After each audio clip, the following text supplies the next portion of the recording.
The life of, I tell you, history in the making. Audacity and Sacrifice is his book. It's called My Life and Career. Started back in Mau time. Can you imagine? We're talking about 70 years of history. And he always knew he wanted to be a lawyer. Started his law firm back in 1972, 50 plus years ago. I was 6 years old. Imagine that. And now, look at him. He's still working at the age of 80. He's going to be 80 in a couple of months. Look at him. Still working, still enjoying, still passionate about what he does. Judge Lee Muthoga is on the bench. And we're talking about your differences with, well, we call him Sir Charles, but... Of Kabeteshire. Yes, from Kabeteshire, exactly. Your differences with him. You clashed with him severally, didn't you? I clashed with some of the ideas he carried forward in two main areas. One of them is because he denigrated African lawyers. He actually expressly stated that Africans are not capable of being lawyers, and he professed that he would not assign a job to an African person. And you took that as a challenge? Yes. And he went further. When Kimani and Gachuwe were made judges, yep, he directed James Weeks never to give them election petitions because the Africans, and they are not honest enough to determine election petitions. We struggled with that concept.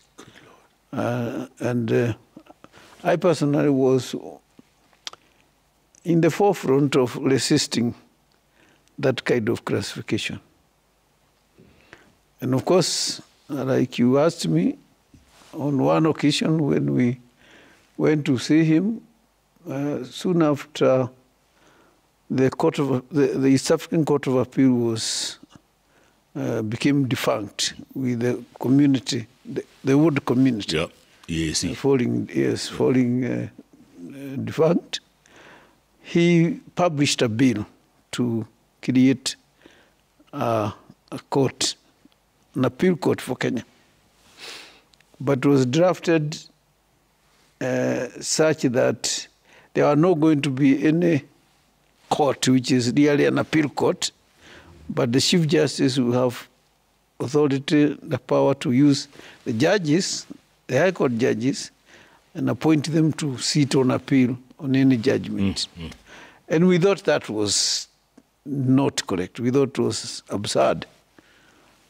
And so the bill was published while we were in Mombasa on a council meeting.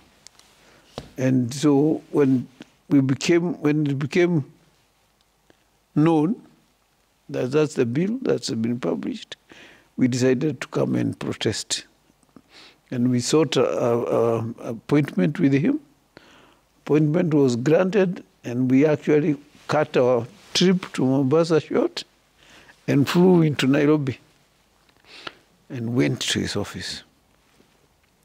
And in the course of the discussion now, discussing the bill and why it's not a good way to set up a court, he asked me, "You, Muthoga, you also want to be a judge?"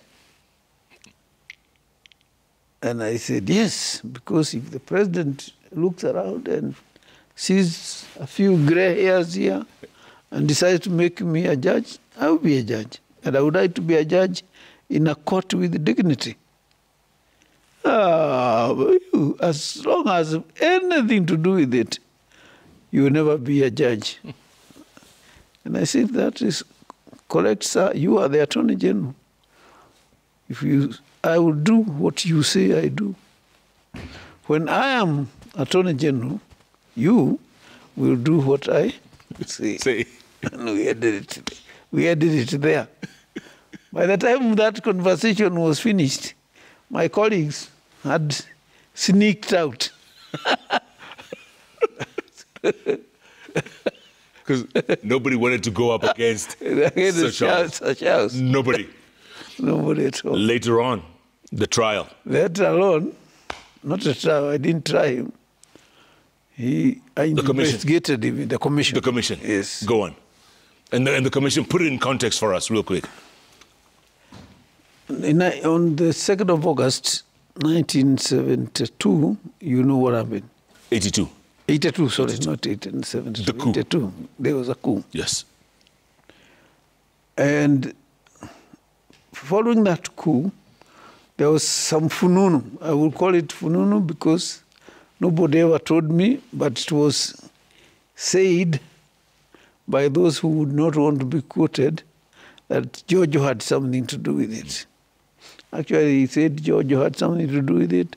Others said Odiga Raila had something to do with it. But nobody came up with tangible evidence as to who had what to do with it. Right. But anyway, Moi was not happy. And you know, Moi was Giorgio's friend to begin with. Yes. Until I think Giorgio indicated signs that even he would like to be president. Without saying in so many words. Yeah. And so they begin a chorus of who the traitor was. And as you will remember, Elijah Mwagale told Parliament that the traitor is Charles Giorgio. Yes.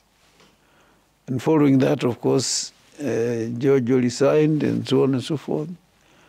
And after that, that's when Moi used his powers as the president under the Commission of under the Commissioners Act, Judicial Commissioners Act, to appoint a commission to investigate him. And for myself, I had just finished being chairman of the Law Society. Right.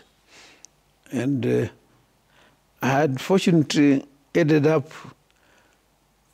with a note that was of rapport with Moi, because I had invited Moi to our dinner, and he had agreed and come and quietened. You will see it when you read the book. Yes.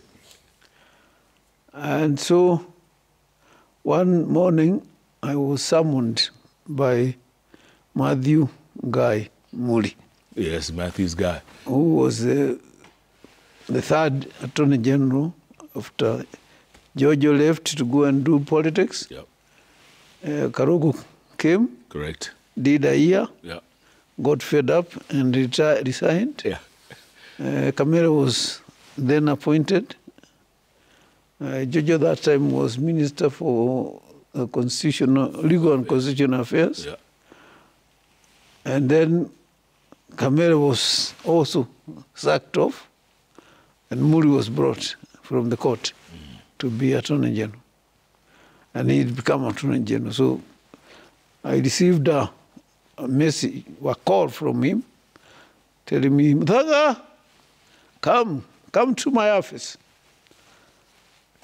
And you know, those were the difficult times, you know, when you could get detained any day.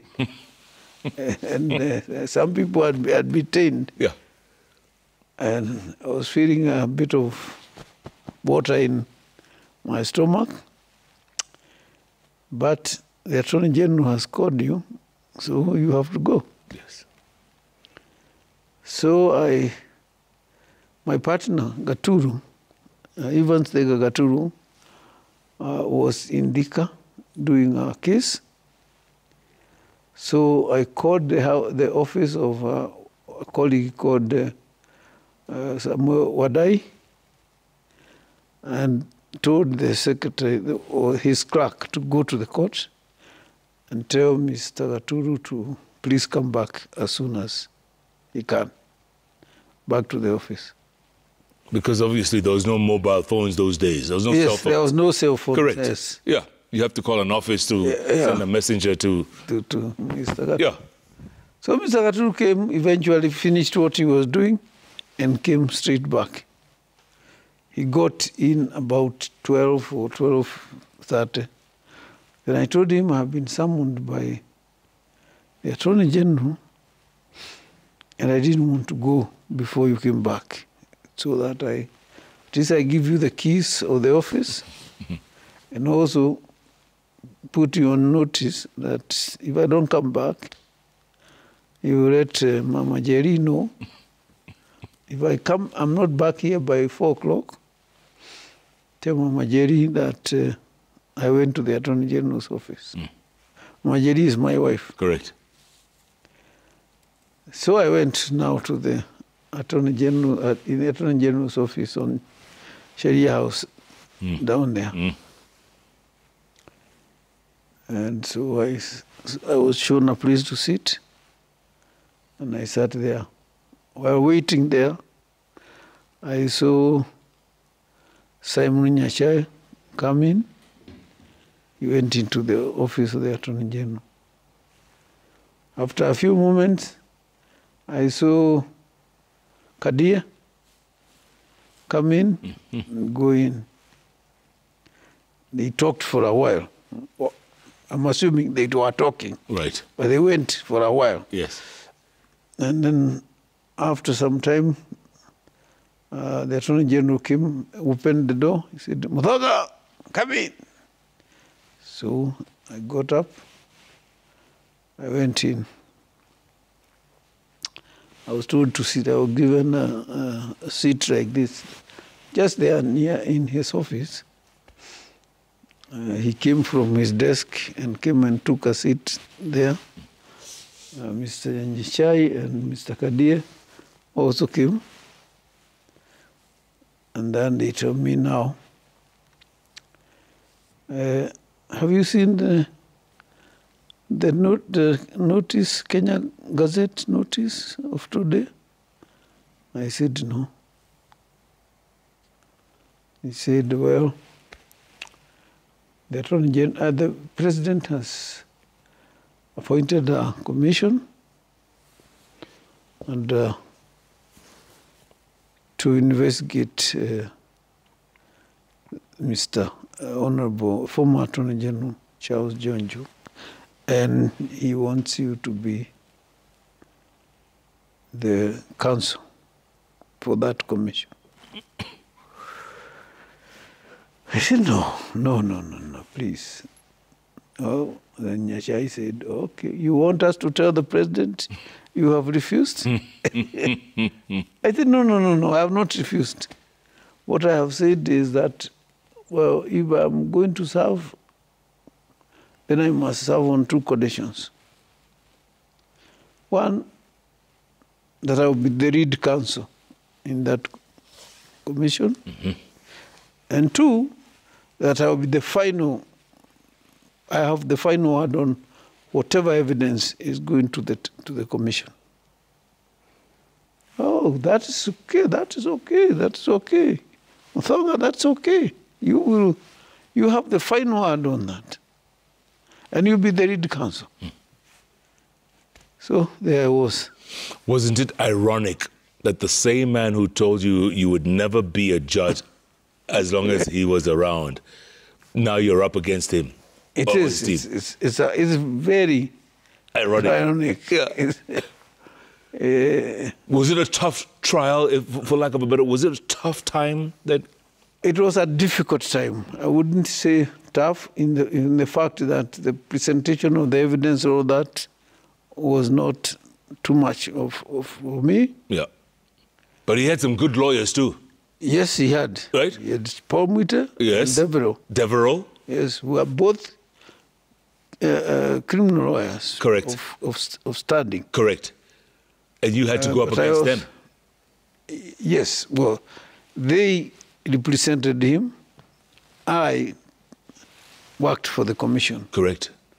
and presented the evidence. I was assisted by Timon Jogi and Nyagotieno. Nyagotieno later became a judge himself. And so we began and went on, and we collected the evidence and so on and so forth. Occasionally I had reason to reject some evidence that's been offered. And I kept reminding the Attorney General Muri that we agreed that I will have the last word on the evidence. And so on. But towards the end, again, these fununus began, the president, Jojo is going to disclose things that the president doesn't want to close. He wants this commission closed. And I felt, the president had the option not to have the commission. He decided to resign. So until he tells me that he wants us to stop, I will not stop. But I'll try and check the facts. So I went to Nyachai. And he was then the chief secretary.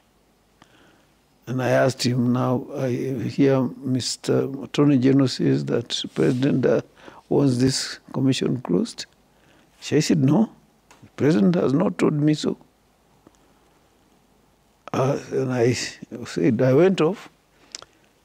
Later in the day, or the day after, I think, I bumped into somebody called Kiruti, I don't know where he is now, who was also from Narok and was known to Oletepis. And Oletepis was said to be Moi's buddy.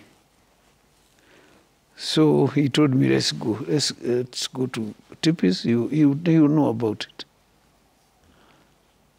And on one day we got up very early and went to Oletepis' house and checked out with him.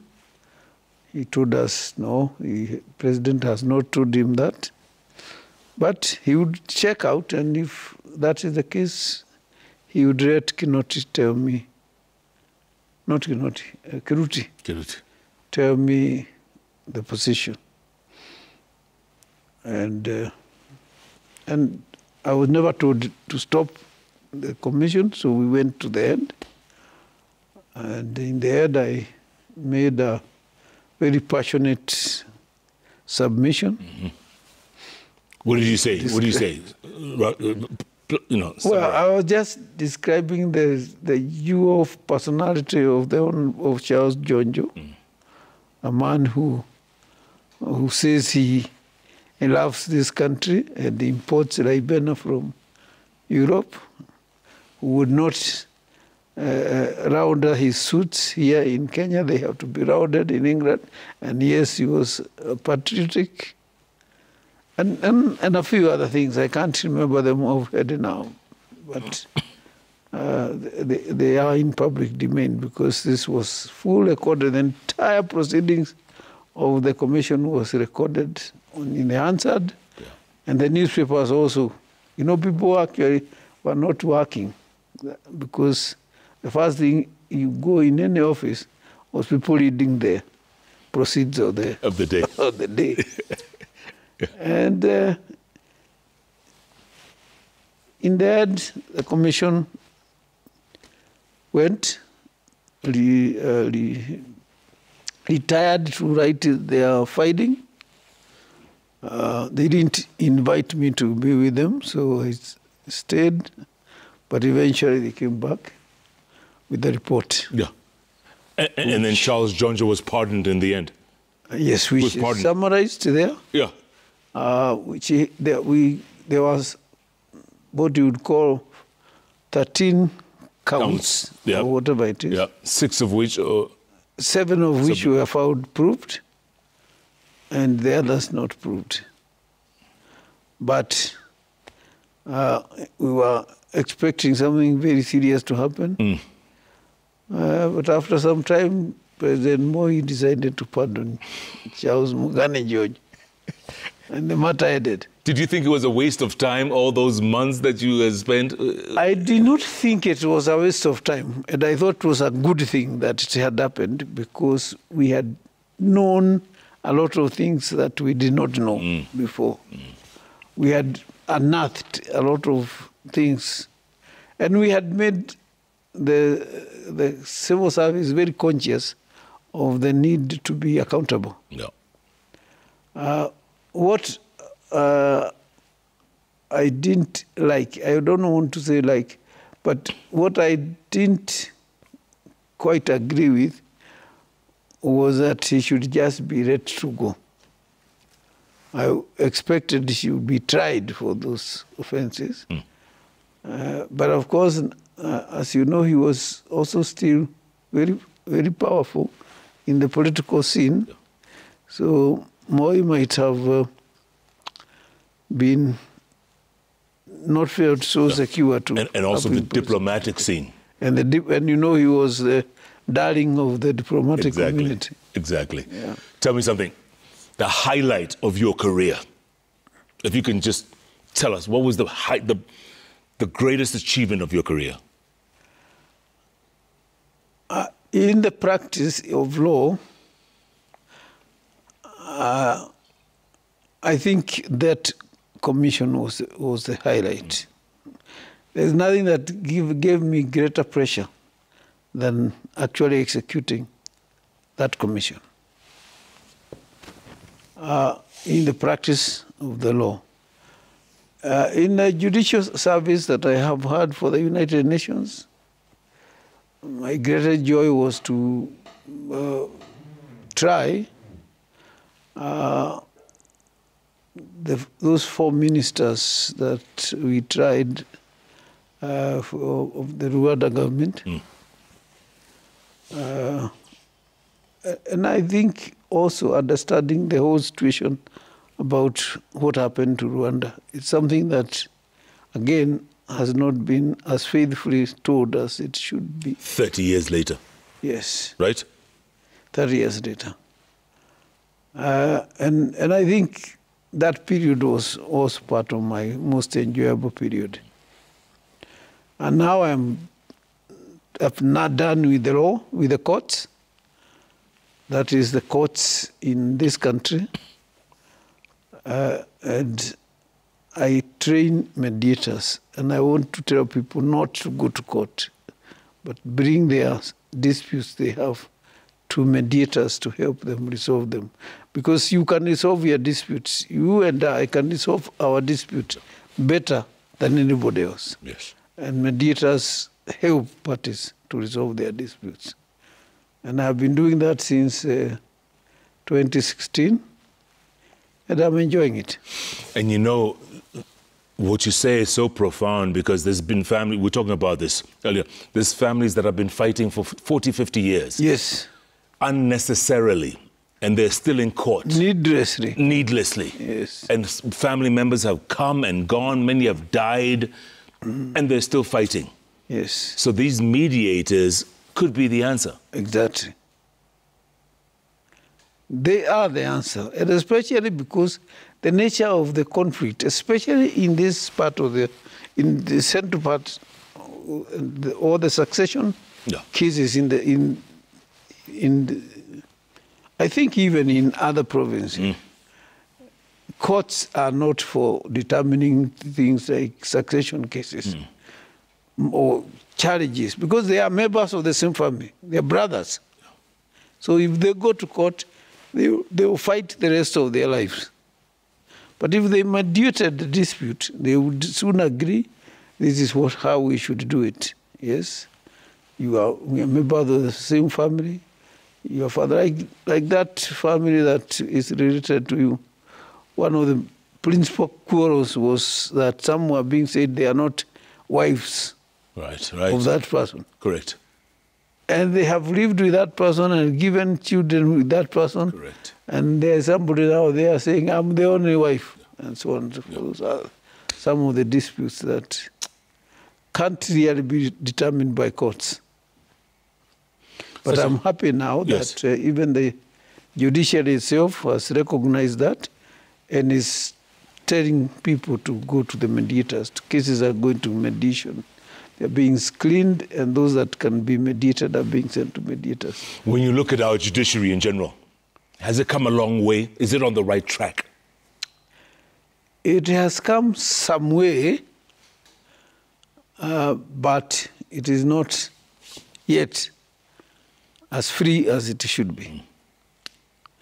I know judges would not necessarily accept that position, but I'm a judge like them, and I'm looking from outside, and I can see areas where their freedom has been curtailed by the use of executive power. And I know in the lounge tomorrow, those questions may be put to me. Yes. But I'm quite happy to respond to them and explain to them what truly an independent judge ought to be. What's next for Lee Muthoga? What would you want next? I mean, you've achieved just about everything. What would you want next? To develop peace in the country. And that's why I'm struggling in mediation, because if people in this country abandon going to court and decide to use mediators, there will be peace. Peace will come. And we are peacemakers. Yeah. And we are in the happy position that the Bible says that those who make peace will be the sons of God. That's right. Yes. Blessed are the peacemakers. That's right. Is there hope? There is hope, yes. There is hope. As long as we are alive, there will be hope. But every once in a while, we look over the edge. We get to the edge of the cliff or the abyss, and we look over. And fortunately, we pull back. Yes, we pull back. And how long and how many times are we going to pull back? Question one. Yeah. But I do hope that in my lifetime, we will not trip off the cliff. Yeah. Well, you're 80 and looking wonderful, so hopefully your lifetime, there's still another 20, 30 years. Well, let's look at the magic wall. There's lots of comments coming in, very thick and very fast, Judge. Let's take a look at them. Apollo Mboya is an advocate. He says, tell Senior Counsel Judge Lee Muthoga that his contribution to legal profession in Kenya is forever ingrained in the hearts of his professional colleagues. I will attend the launch, and the invitation is not transferable. Aha! Very nice. Apollo Mboya. Nyantika Chester says, watching JKLIVE from Kisumu, a.k.a. Europe, kindly say hi to your guest and ask him if the University of Dar es Salaam is still the best university teaching LLB, LLM, MPHILL, and PhD law. Is it still University of Dar es Salaam? I should think, you know, it became the University of Dar es Salaam. I went to the University of East Africa. That's very fundamental and important. Yes. The University of East Africa was certainly the finest university there existed at that time. Better than Uganda's Makerere? Makerere was part of the University of East Africa. Okay. As was Nairobi. As was Dar es Salaam. I see. But now that ended up in 1971, and the respective partner states established their own university. I see. And I am not qualified now to make a judgment on universities because it's a long time since I was last in university.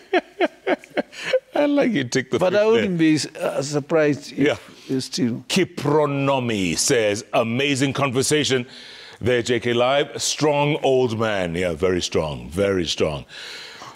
Jim Matt says, the nation owes you a debt, Judge Lee. not just for your service, but for exemplifying a standard that many only dare to aspire to. Your legacy transcends mere accolades. It resonates as a beacon of principled resolve. Wow. Powerful words, powerful words. What would you like people who buy this book eventually, what would you want them to take home with them? Take away? I would like those who buy it to read it. First of all. There's no point having it on your shelf. Yes. Read it. It is a story of a man who was convinced that whatever you can conceive, you can achieve, and that there is absolutely no limit. And I agree with the athlete who said that no human is limited. No human is limited. Eliud Kipchoge. Yes, and with Lupita Nyong'o, who said all dreams are valid. Are valid. They are valid. Correct. If you see your dream, go for it. And if you go for it, if you put sufficient effort, make the necessary sacrifice, you will achieve it. That's what I would like those who read the book to get from it. And the book is available all over town, folks. Prestige Bookshop. Ahmed, my friend, just confirmed that they have it. Yes. It's called Audacity and Sacrifice, My Life and Career. Judge Lee Muthoga. Check it out, folks. If you're a lover of history, you need to read this book. I'm telling you, folks. I love it when our own people tell our own stories. And Judge here has told his own story in his own way. And it's a fantastic read. Big launch tomorrow, invite only, mostly lawyers and judges and stuff. But on Saturday, at, what Saturday is that Hyatt? No. Trademark. Trademark Village Market. That's where the main launch is. And after that, folks, it's all systems go. It's good to see you, Judge. Thank you. Congratulations on your book. Thank you. And well done. You've lived a fantastic life, and you've kept yourself very well. Congratulations.